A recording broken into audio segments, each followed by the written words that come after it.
বাংলাদেশের মধ্যে এটা কিন্তু একটা রেকর্ড। দুই দলের দুজন এমপি প্রার্থী এই প্রথম একসঙ্গে আমরা আজকে।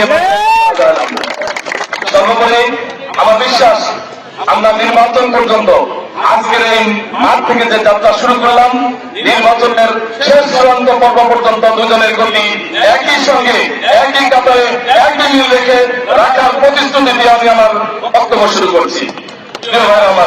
আমি আমার বিভিন্ন সময় বক্তব্য বলেছি।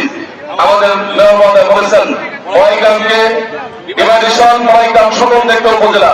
আমি আমার বক্তব্য আগে বলেছি, যদি আমাকে আল্লাহ কবুল করেন, বড়াইগ্রাম গুদাসপুর পাশে যদি আমাকে ভালোবাসার সমর্থনটা দিয়ে নির্বাচিত করেন, এই উপজেলাকে দুটি উপজেলায় রূপান্তরিত করার ঘোষণা আমি আগে দিয়েছি, আজকে আবার দিয়ে দিলাম। দ্বিতীয় পর্যায়ে খেলা, ক্রীড়া।